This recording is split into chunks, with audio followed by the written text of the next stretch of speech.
You could literally be wearing an estrogen patch like every single day, completely eliminating your hot flashes, and yet at the exact same time, your pelvic floor could be slowly starving for that exact same hormone. Yeah, it is one of the most frustrating biological paradoxes in women's health, honestly. Right. Because we tend to treat estrogen like a simple biological thermostat. Like Yeah. if the level goes down, the temperature goes up, and we just sort of think that's the whole story. Exactly. But it's so much more complex than that. It is. So today, welcome to the deep dive. We are unpacking a massive stack of medical guidelines, clinic resources, and recent clinical trials from the British Menopause Society. And our mission today is really to understand this hidden world of cellular communication. Yeah, exactly how hormones actually govern your vaginal elasticity. Because, hot flashes and structural changes, they're totally different beasts. Well, absolutely. The structural changes in the vaginal and pelvic tissues, they operate on an entirely different timeline than, say, vasomotor symptoms like hot flashes. Because hot flashes usually kind of fade out eventually, right? Right, yeah. Your central nervous system eventually adjusts to the new hormonal baseline. But the loss of vaginal elasticity and moisture, it acts in the exact opposite way. Meaning it just keeps getting worse. Exactly. Yeah. Without targeted intervention, the physical architecture of that tissue just progressively degrades over time.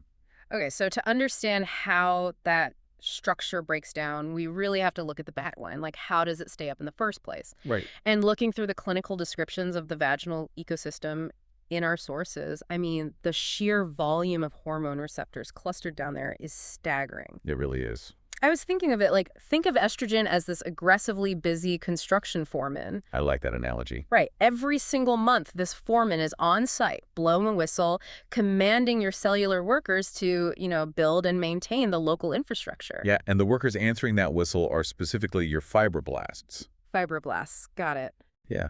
So when estrogen binds to these receptors, which are located, by the way, all throughout your vagina, your urethra, the base of your bladder, which is called the trigo, and your pelvic floor. That's a huge area. It is. It commands those fibroblasts to continuously churn out two critical structural proteins, which are collagen and elastin. Okay, so collagen, we always hear about that acting as the scaffolding in, like, daily skincare. Exactly. Yeah. But down in the pelvic floor, that hormone-driven collagen matrix is specifically what gives the vaginal wall its rugae, right? Yes. The rugae are so important. Those are like the natural accordion-like folds of the tissue. Right. They are essentially the architectural genius that allows the canal to stretch and expand, like during intercourse or childbirth, Yeah. and then snap right back to its original shape. Without tearing. Exactly. And the elastin is what provides that snapping back flexibility, while the collagen gives the thickness and the foundational support. Okay, but estrogen is managing a lot more than just the walls. Oh, way more. It governs a highly delicate microscopic ecosystem. It actually dictates the continuous shedding of superficial epithelial cells from your vaginal lining. Wait, like constantly shedding. Yeah, every few hours. Yeah. And as these cells naturally slow off, they release a sugar called glycogen. Which acts as basically a massive food drop for the local microbiome. Precisely. And the primary consumer of that glycogen is the good bacteria, the lactobacilli. Okay. So the lactobacilli gorge on the glycogen, and as a byproduct, they produce lactic acid.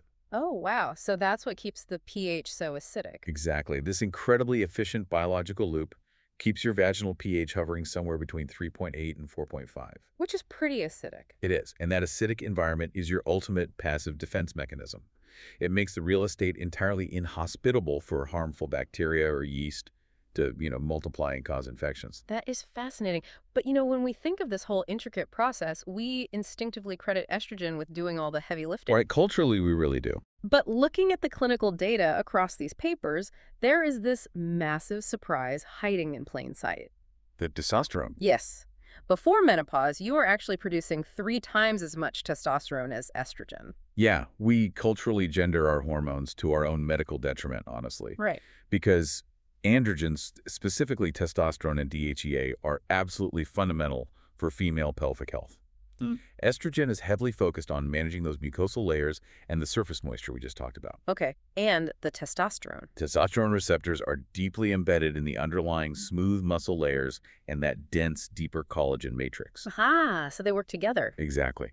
The two hormones work in tandem, cross-communicating to keep the entire pelvic floor robust, oxygenated, and structurally sound. Okay, so we have this beautifully orchestrated construction site. The walls are thick, the accordion folds are bouncy, the pH is acidic, muscle is strong. A perfect system. But eventually the foreman retires. Yes. The hormone messengers just stop arriving at the receptors. And the sources point out this doesn't just happen during natural menopause. No, not at all.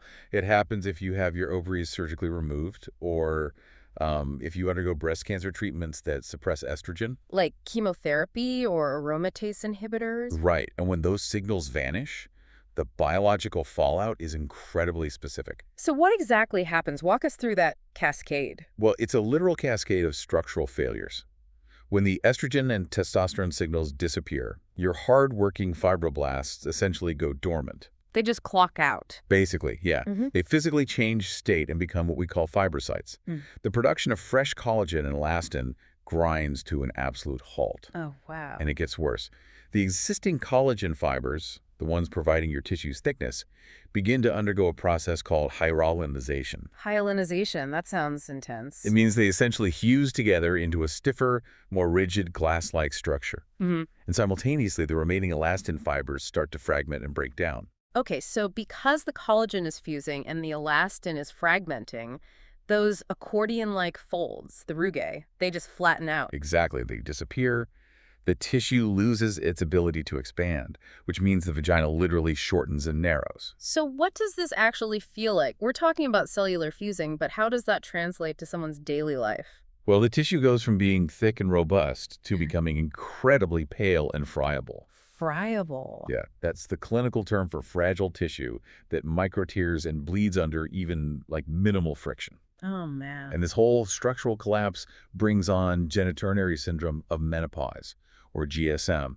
You might see it in older literature as vulvovaginal atrophy. Right. And I noticed the mechanical breakdown immediately triggers a chemical collapse, too. It does. Because the walls have thinned out, the epithelial cells aren't shedding at their previous volume. So no shedding means no glycogen. And no glycogen means the good lactobacilli literally starve to death.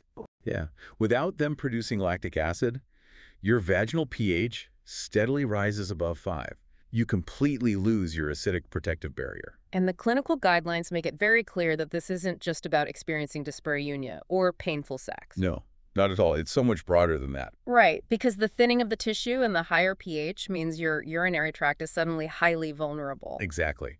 The urethra and the base of your bladder share this exact same estrogen-starved environment. So the sensory nerves are now sitting much closer to the surface because that mucosal padding has thinned out. Yes, making everything hypersensitive. The symptoms become incredibly disruptive. We see patients experiencing intense urinary urgency, frequent urination, recurrent UTIs that just seem to come out of nowhere. And just general daily pain. Oh, severe, burning discomfort just from walking, sitting down, or wearing restrictive clothing like jeans. It ceases to be an intimacy issue and becomes a profound limitation on basic physical mobility. That is so awful. Okay, so let's pivot to the solutions, because the sources show mechanical and non-hormonal interventions are kind of the first line of defense here. Right, the first responders. And I really want to dig into the mechanics of this because it sounds like a playground myth, but there is actually a profound medical truth to the phrase use it or lose it. Yes, there absolutely is. Like when it comes to preserving vaginal elasticity, that's a real thing. It is entirely real. Right. Regular sexual activity, whether you are engaging with a partner or, using a vibrator, actively forces blood flow down into the pelvic region. Just mechanically drawing it in. Exactly. That rush of blood brings vital oxygen and nutrients to the tissues. This regular engorgement physically stretches the tissue, which helps maintain whatever residual elasticity is left. Oh, and it stimulates the glands too, right? Yes, the Bartholin's glands to continue producing natural lubrication. Okay, and the guidelines also highlight vaginal dilators for mechanical restoration. Right. If that hyalinization we talked about has already occurred and the tissue is significantly narrowed, dilators are used to gently, mechanically stretch those structural fibers over a period of months. So it's like physical therapy for the tissue. Basically. It physically retrains the fused collagen and the muscles to accommodate expansion without those painful micro tears. Got it. And in tandem with that, the guidelines heavily emphasize over-the-counter topical options. They do, but it is vital, like really crucial to understand the hard clinical distinction between lubricants and moisturizers. Right, because they are not the same thing. Let's break that down. Lubricants are strictly temporary, correct? Yes, they are applied immediately before sexual activity. They just sit directly on the surface of the tissue, and their only job is to reduce acute friction. And crucial safety note from the sources here, if you are using latex barrier protection like condoms, oil-based lubricants will rapidly degrade the latex. Very important point, yes. But moisturizers, vaginal moisturizers, operate on a completely different biological principle. Like the ones with hyaluronic acid. Exactly. Yeah. A hyaluronic moisturizer doesn't just sit on the surface like water resting on a windshield. These compounds are bioadhesive. Meaning they actually stick to the cells? Right. They act much more like a microscopic sponge anchored directly into the mucin and epithelial cells of your vaginal wall. Once they anchor in, they continuously draw in and trap water molecules from your surrounding body tissues, holding that moisture deep in the cellular layers for up to 3 days. So it's literally a daily hydrating skincare routine. Yes. Regular application actively rehydrates the deep tissue, plumps the remaining cells, and helps artificially lower the pH back toward an acidic state. So you use them like 2 to 3 times a week? Exactly, as a preventative maintenance routine. Yeah. Exactly how you would use a high-quality, deeply penetrating face cream to maintain your skin's baseline barrier function. Okay, so moisturizers are fantastic for maintaining the physical environment, but they aren't replacing the missing hormonal architects. No, they cannot force dormant fibroblasts to start building fresh collagen. Which brings us back to that initial paradox we discussed at the very top of the deep dive. Right, the patch. Yes. If someone is already taking systemic HRT like wearing an estrogen patch or taking an oral pill for their hot flashes, why are their vaginal tissues still structurally collapsing? Because the pelvic receptors are incredibly greedy. Greedy. Yeah.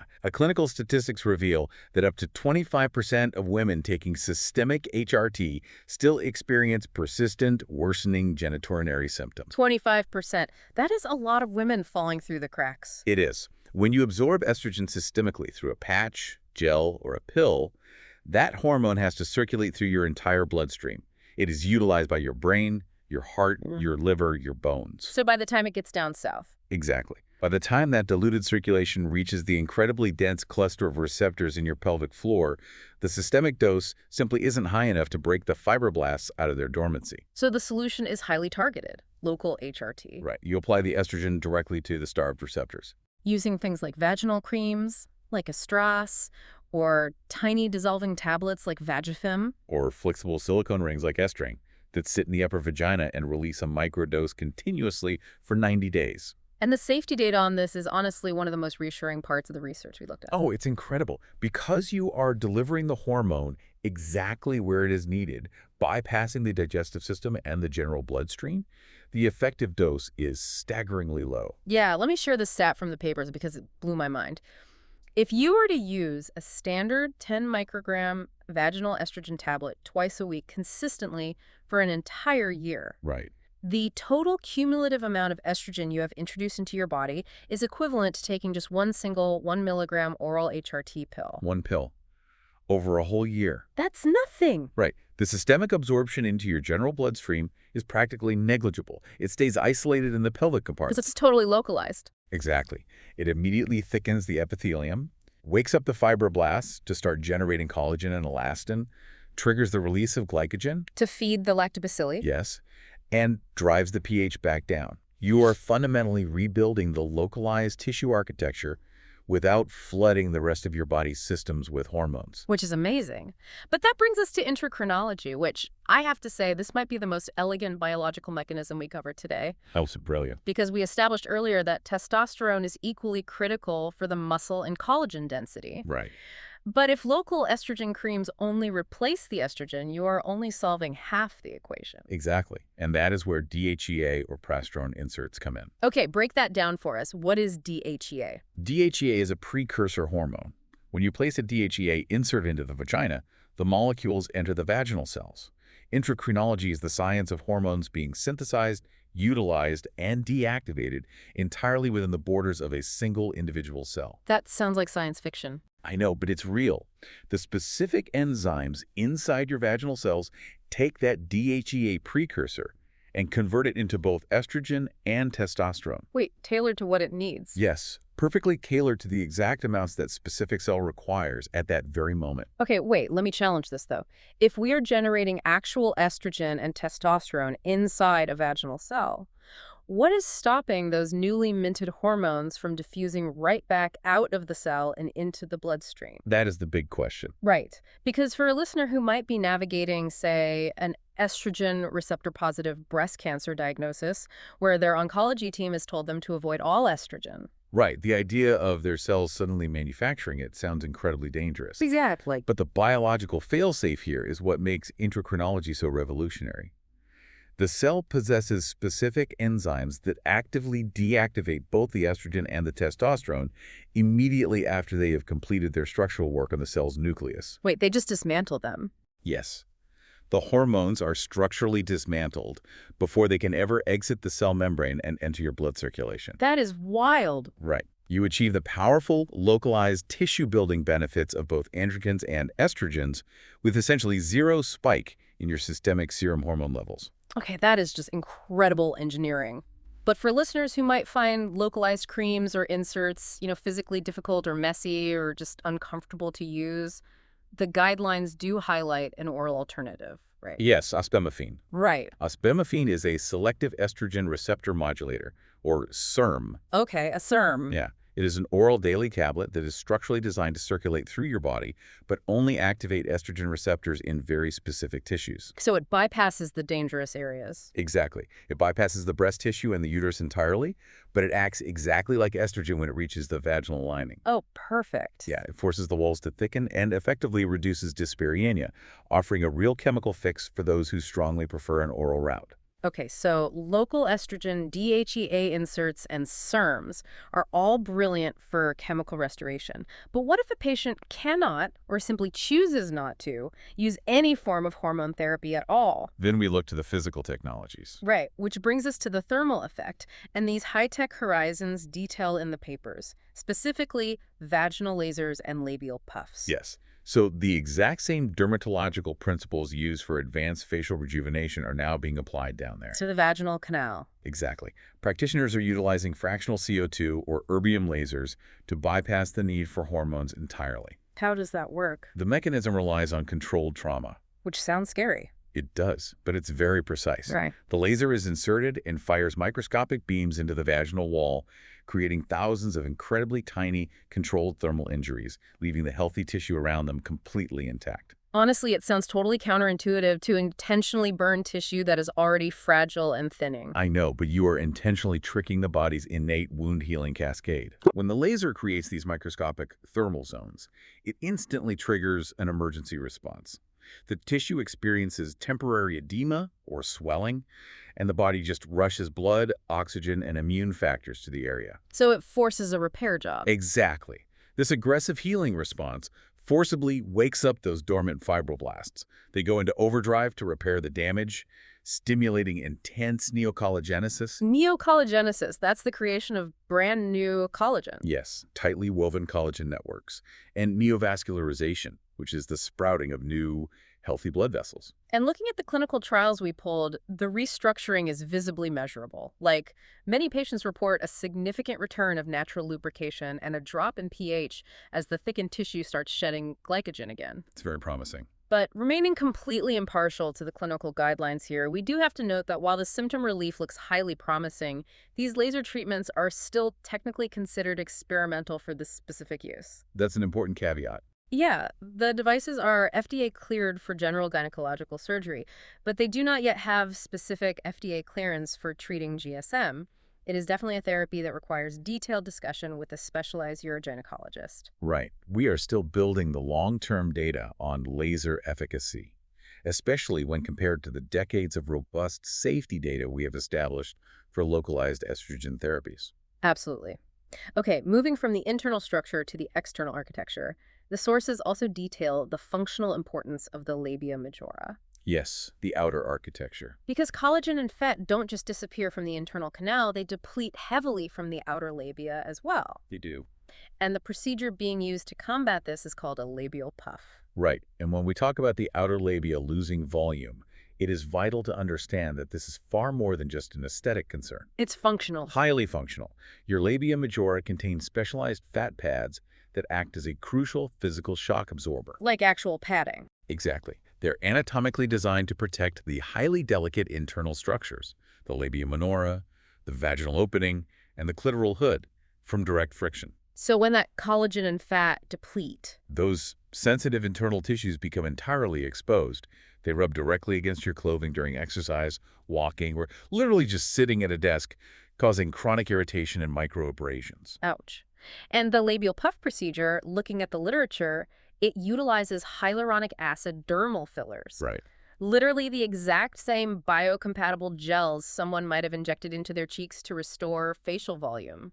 Exactly the same concept. Yeah. By strategically injecting this hyaluronic acid into the depleted labia majora, it binds with water in the tissue to instantly restore that plumpness. So you are physically rebuilding the functional cushioning. Yes. Yeah. You're immediately separating those delicate internal tissues from outside friction. That's incredible. It perfectly illustrates this massive paradigm shift in how modern medicine is finally approaching women's pelvic health. We really are rapidly moving away from an era where patients were just told to simply endure the pain as a natural consequence of aging. Thank goodness. Yes, and we're moving toward actively, functionally restoring the tissue at a cellular and architectural level. So we started this deep dive with a mission to understand the exact mechanics of vaginal elasticity. And we've covered a lot of ground. We have. We have seen that estrogen and testosterone are basically your master architects. They command fibroblasts to build your collagen scaffolding.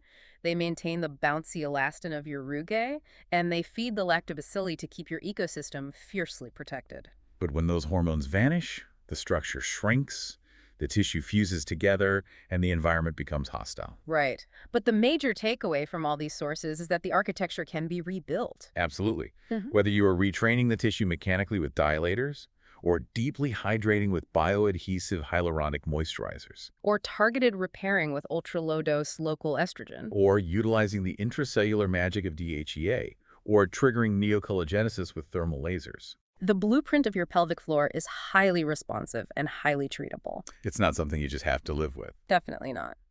Which brings us to the final thought I want you, the listener, to mull over today.